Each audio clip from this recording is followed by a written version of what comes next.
All right. Well, today's guest is a very special one and an important one to me. We've known each other for a couple of years. It is none other than Dr. Anthony Yates. Many, many people in the city of Pittsburgh know this guy. He's going to come off as serious for about a few minutes until our humor and our banter kick in, and then all of a sudden you're going to see the funny side of this guy. But one of the most respected docs for sure in Western PA, if not greater than that. But I don't want his head to get too big. 45 years also the team doctor of one of the team doctors, but the team doctor, internist, general medicine for the Pittsburgh Steelers. On the medical side, the doctor side, you have like 17 titles I've noticed in your emails.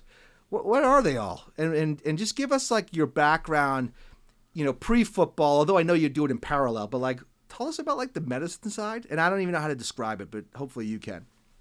I'm a medical director of our practice as it relates to a corporate health program and a travel program. And of course, with the Steelers, I assume the non-orthopedic role, things that go wrong with people that aren't related to bones and muscles.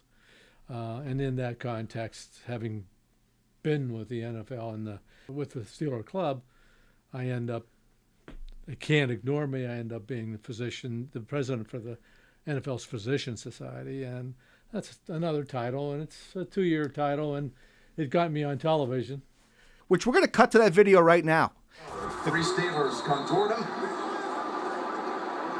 and Witten flattens one unsuspecting witness on the sideline. Mike Taylor's over there helping out the gentleman.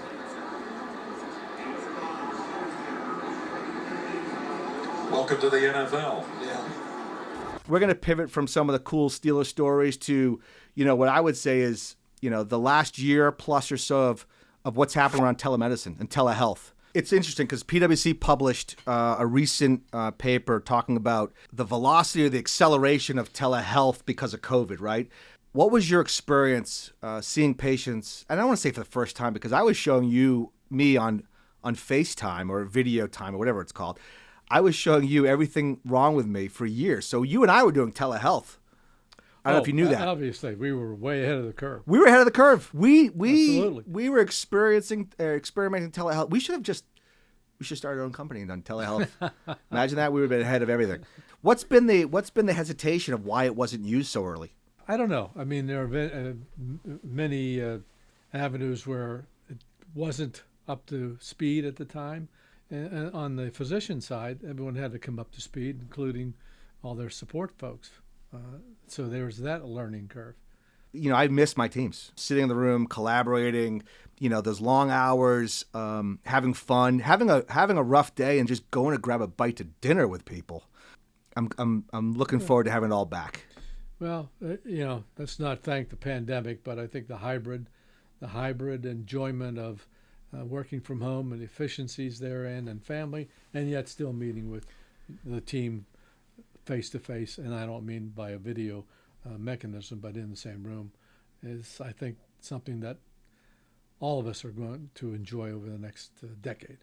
There's no doubt that it was a catalyst for us to recognize that we can be at home and we can be physically in a workspace, but yet do them both at the same time, manage them, and have good outcomes on both sides. I actually sounded quite smart the way I said that. I don't know if I did or that was kind of just mumbo jumbo. It was happenstance, but you're right. I got lucky. I love you, man. I love you. Tell your grandchildren what it was like when I asked you if I could meet you down in the cellar one late afternoon. Well, it was a very appropriate place because it was very quiet, removed from the rest of the home. And we went down to the basement, and you were telling me that you were going to ask Beth if she would marry you. And I said, does she have any inkling? I mean, do you know what she's going to say? Even then, I was looking after him, should he have gotten the no word. So you didn't believe in me? It's not what I believe. Touche. And you know what her response was when I presented her the ring in her apartment because we were, all the plans were broken because we were both at Carnegie Mellon? Her reply was, she actually swore. We were watching the Oscars, and she said, "Are you kidding me?" And it wasn't because she didn't want to marry me. It was because it's like right now, like, and that's a classic relationship, Beth and I. And Beth is like you, and I'm more like Carol. That's on video too. But I couldn't have been more thrilled. And I know you were just as thrilled to hear that I was going to marry your daughter. Say Here yes. we are. Say yes. Absolutely. But we're now going to pivot to the healthy side of this because you know the show is called Healthy Bytes. Are you going to match me bite for bite? I'd say the challenge has been put on the table. Let's dive into this, and here we go. Okay. You're a seafood guy. You know what? I'm starting to realize what just happened. Chef Thomas took care of Chef it. Tom took care of you. Oh. See what I have to deal with. Of all the guests I've ever had on this show, Healthy Bytes, I'm not sure anybody cleaned their bowls up. You could be the first. We now need to rank these. 1 is a Mia, which is, I'm not eating it, no way. 5's an Evan. Evan's going to say, oh, I'll take more of that, which he would. And then a 10 is Chewy. I'm eating the whole thing, and the bowl, and the spoon. What is that for you? I'll give the mackerel a 5. Oh, interesting. Didn't love it, but yet you ate mine and yours. Just an observation, doctor. What's your point? No point. Okay. All right. I'm going to give it a 3. 3. That wouldn't be my choice. Octopus time. I love octopus. It's a great grab-and-go snack. Your rating, sir? 8. You can use decimals. 8. Still 8? 8.1? 8.2? 8. I'm a 10. This is a moment on the show of Healthy Bytes that's never happened before.